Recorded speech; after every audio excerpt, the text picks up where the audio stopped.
किसी शायर ने क्या खूब कहा है कि राह के पत्थर को चकनाचूर होना चाहिए, वार चाहे एक हो भरपूर होना चाहिए। सिर्फ इतना ही नहीं कि दुश्मन हार अपनी मान ले, वह हमारे सामने मजबूर होना चाहिए। जी हां, भारत और पाकिस्तान की मौजूदा परिस्थितियों पर यह लाइनें बिल्कुल फिट बैठती हैं। जम्मू कश्मीर के पहलगाम में मंगलवार यानी कि 22 अप्रैल को हुए आतंकी हमले के बाद भारत और पाकिस्तान के रिलेशंस बद से बदतर हो गए हैं। भारत ने टेररिस्ट अटैक के तुरंत बाद कई बड़े फैसले लिए हैं, जिसमें 1960 के सिंधु जल संधि को खत्म करना सबसे अहम, सबसे इंपॉर्टेंट फैसला रहा है। इसके अलावा भारत में स्थित पाकिस्तानी उच्चायुक्त में मौजूद अधिकारियों को 48 घंटों के भीतर वापस अपने देश जाने का निर्देश जारी किया गया है। हालांकि इन सब के बीच ये भी अटकलें लगाई जा रही हैं कि भारत पाकिस्तान के खिलाफ सैन्य कार्रवाई यानी कि मिलिट्री एक्शन भी कर सकता है। और इन रिपोर्ट्स पर पाकिस्तान ने कहा है कि अगर भारत कोई भी एक्शंस लेता है तो वे इसके लिए तैयार रहेंगे और रिटेलिएट करेंगे। ऐसे में हमारे लिए यह जानना भी बेहद जरूरी है कि युद्ध जैसे हालातों में पाकिस्तान भारत के आगे कितनी देर तक टिक पाएगा। इस मामले में ग्लोबल फायर पावर 2025 की रिपोर्ट सारी कहानी अपने आप बयां कर रही है।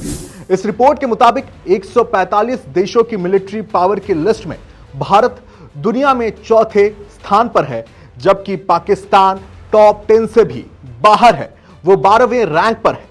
ऐसे में चलिए आज करते हैं दोनों देशों के बीच का मिलिट्री कंपैरिजन। भारत की ताकत जमीन से शुरू होती है। भारतीय थल सेना में 14.44 लाख सक्रिय सैनिक हैं, जबकि 11.55 लाख रिजर्व फोर्स और 25.27 लाख पैरामिलिट्री फोर्स भी हैं। थल सेना की मारक क्षमता में आधुनिक और स्वदेशी तकनीक का अद्भुत मिश्रण शामिल है। भारत के पास कुल 4201 टैंक्स हैं। इसमें अर्जुन टैंक, T-90 भीष्म जैसे खतरनाक टैंक्स भारत को पाकिस्तान के मुकाबले अजेय बनाने की ताकत रखते हैं। अर्जुन टैंक को भारत में तैयार किया गया है, जबकि T-90 भीष्म रशिया का है, जिसे बाद में भारत ने अपग्रेड किया है। भारतीय सेना के पास Pinaka rocket system, BrahMos missile समेत बोफोर्स और होवित्जर तोपें मौजूद हैं। ये हथियार दुश्मन को आसानी से धूल चटा सकते हैं। वहीं अगर पाकिस्तान की थल सेना की बात करें तो उसके पास 6.44 लाख एक्टिव सैनिक हैं और लगभग 3,742 टैंक, 50,523 बख्तरबंद गाड़ियां और 752 सेल्फ प्रोपेल्ड आर्टिलरी यूनिट्स हैं। इसके अलावा 692 रॉकेट लॉन्चर्स भी हैं। पाकिस्तान के पास 2,627 टैंक्स हैं, जो भारत के मुकाबले आधे हैं। वायुसेना, आसमान में भारत का दबदबा। जी हां, भारतीय वायुसेना के पास कुल 2,229 विमान हैं, जिनमें 600 लड़ाकू विमान यानी कि fighter planes, 831 support aircraft, 899 helicopters और 50+ यूएवीज शामिल हैं। इसके साथ ही भारत के पास आधुनिकतम लड़ाकू विमान हैं और इसमें Rafale fighter jets, Sukhoi Su-30 MKI, Mirage 2000, मिग-29 फाइटर जेट्स शामिल हैं। साथ ही भारत की वायुसेना ब्रह्मोस अस्त्र, रुद्रम और आकाश जैसे मिसाइल सिस्टम से लैस है।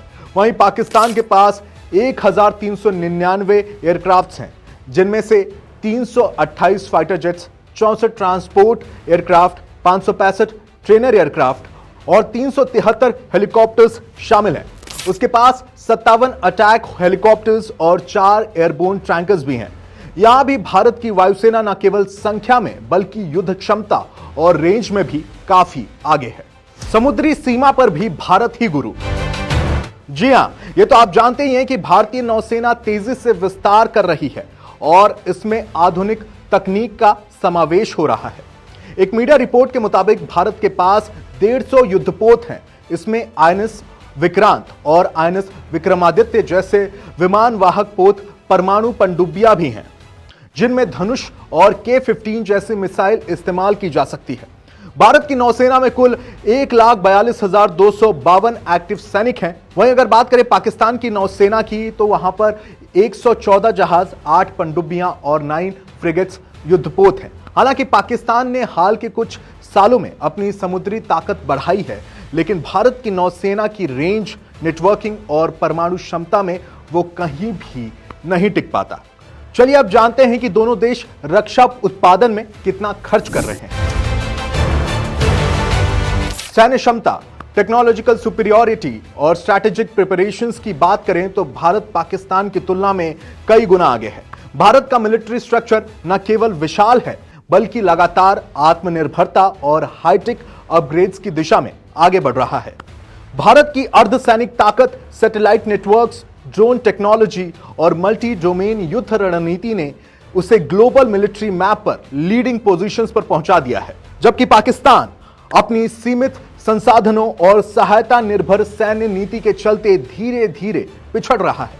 भारत रक्षा उत्पादन, साइबर वॉरफेयर और स्पेस आधारित सैन्य प्रणाली में लगातार निवेश कर रहा है और यही वजह है कि युद्ध जैसे हालातों में पाकिस्तान भारत के आगे कहीं नहीं टिक पाएगा। इस पूरे वीडियो पर और पाकिस्तान और इंडिया के मिलिट्री कंपैरिजन पर आपका क्या सोचना है, आप हमें कमेंट सेक्शन में जरूर बताएं और बने रहें इंडिया टीवी के साथ।